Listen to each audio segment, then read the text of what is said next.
Shalom, Israel. This is Bishop Nathaniel. I want you to know that you can view all our Sabbath classes live on IUIC TV. That's right, I said on IUIC TV. Download the app today. Shalom.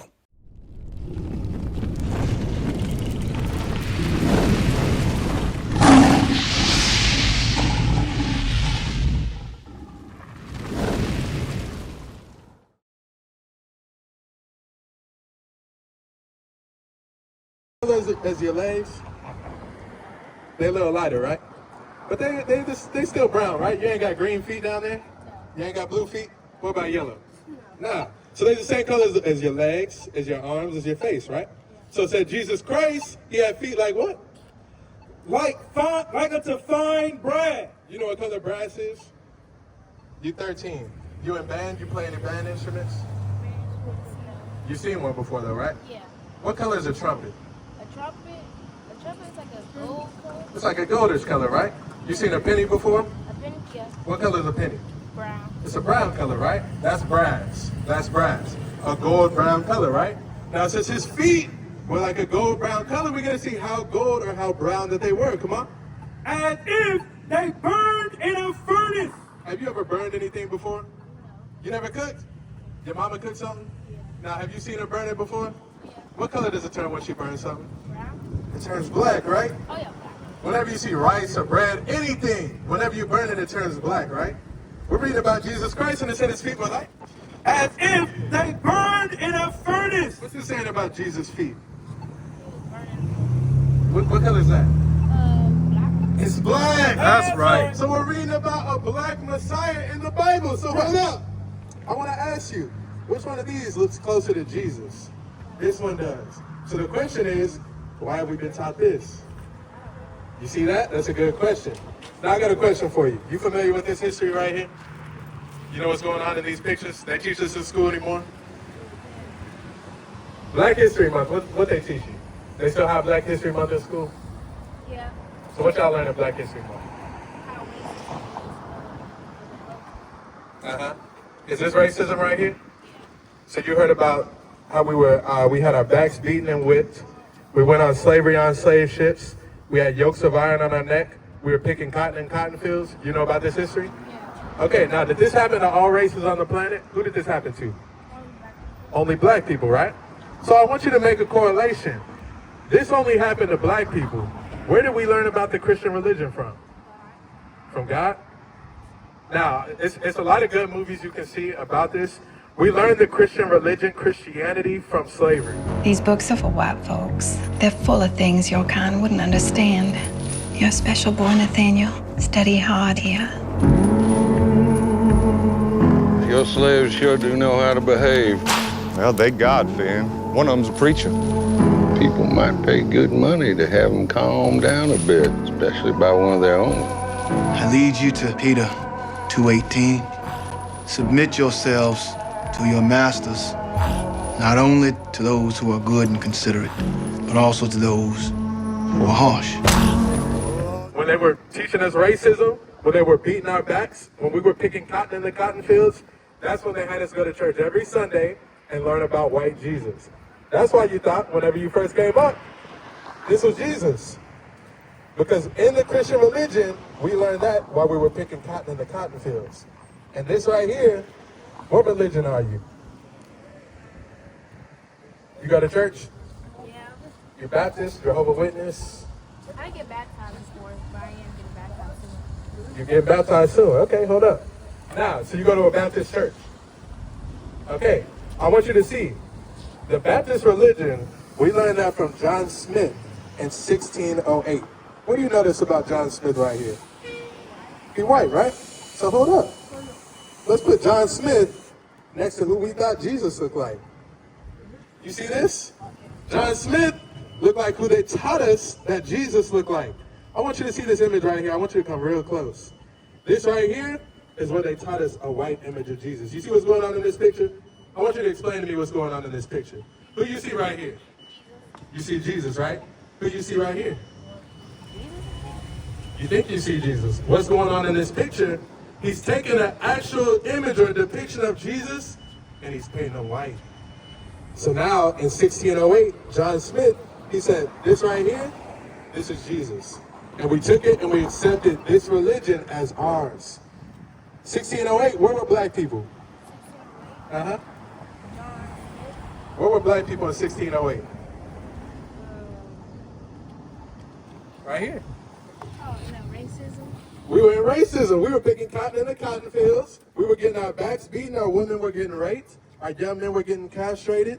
This is what was going on in 1608. So, every Sunday, guess what John Smith was doing? John Smith was teaching us who we thought was Jesus. John Smith was teaching us a white image of Jesus in 1608. And this is what we were doing every other day out of the week. Monday, Tuesday, Wednesday, Thursday, Friday, Saturday. This is what was going on. And then on Sunday, John Smith came, and John Smith said, this is Jesus. And then today, 400 years later, guess who we think Jesus is? It's right here. But did we find that in the Bible? We didn't. So what we're showing you, sis, is that Baptist church, it was taught to us by our oppressors. They're not teaching us the truth of the Bible. Because when you go in that church, you're going to find this image everywhere, right? But we just showed you in 5 minutes, Jesus Christ looked just like you. Now, do you think it's important to know what Jesus really looked like, or you think it don't matter? It's important. Why do you think it's important? It's important to figure out who Jesus is because Jesus is the main character that helps us out through our lives. Okay, you cooking, sis. You cook. What's your name? Aaliyah. Aaliyah. Okay, that's my niece's name. Now, Aaliyah, when you think about it, right? You said it's important because he's the main character teaching us everything going on, right? A lot of times, have you heard the term main character energy? That's a big thing on TikTok, right? Our black sisters say that they got that main character energy, right? If we think Jesus Christ had that main character energy and he a white dude, guess what we're gonna go around doing? We're gonna go around following the ways of our oppressors. I'm gonna give you an example, right? You see that Capitol Beauty store right there? A lot of our sisters, they glorify going into that store to get weave. 9 times out of 10, what do the weaves look like? Is that black? Rainbow color, blonde, red. We get straight hair to look like our oppressors. You know what? You want to know why? Because we want to look like Jesus with the main character energy. You see that? We've been taught Jesus look like this, so we go to the beauty store to try and change our natural beauty to look more like this. That's why a lot of our sisters, they want to wear a weave. They want to take out their naturally woolly hair that God gave them. They want to straighten it out.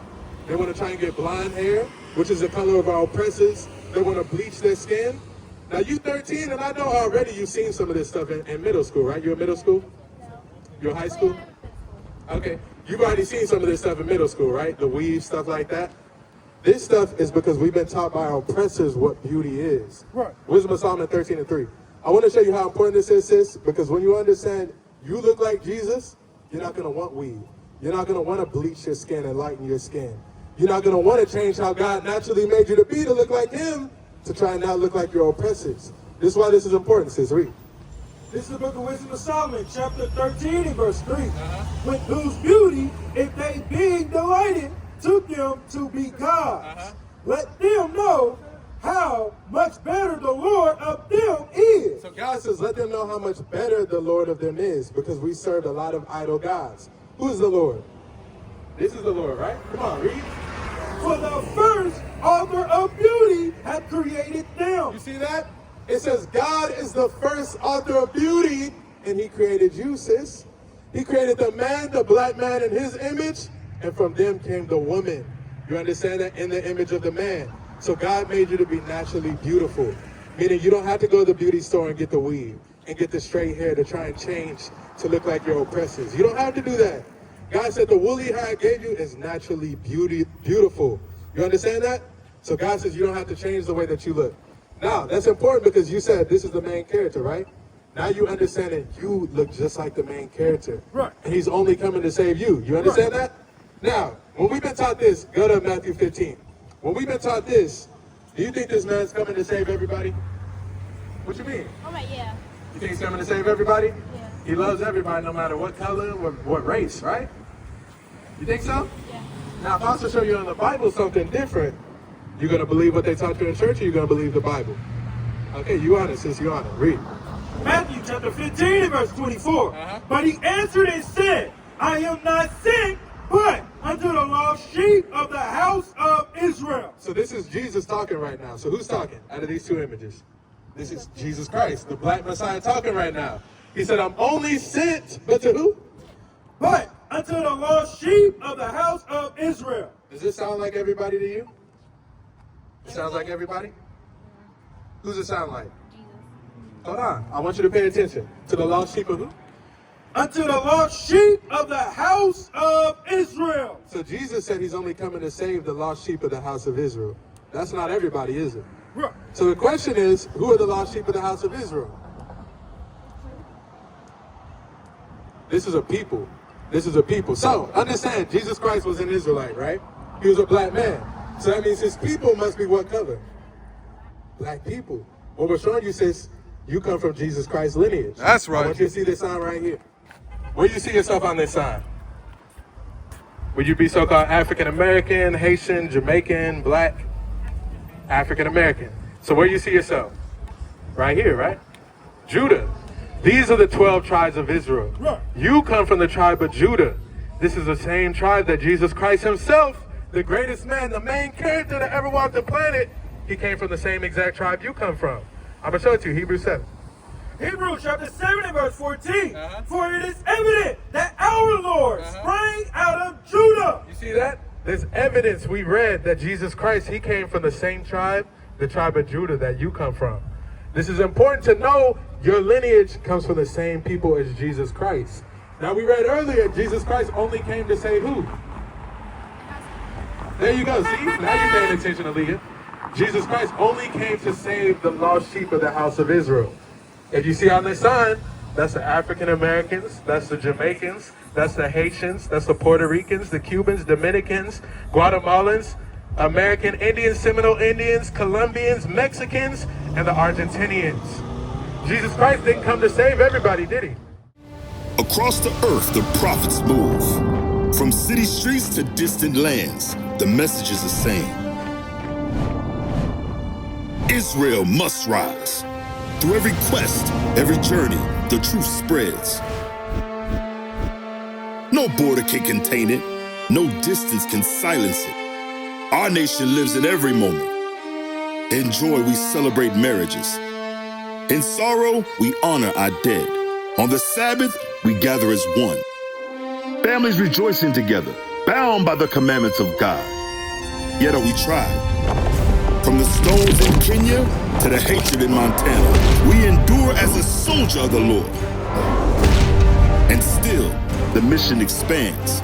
On the airwaves, on the screens, in every nation under heaven, Israel's voice is heard. We build our communities. We raise our children in royalty. We restore what was broken. We clean what was defiled. We show the world who we are.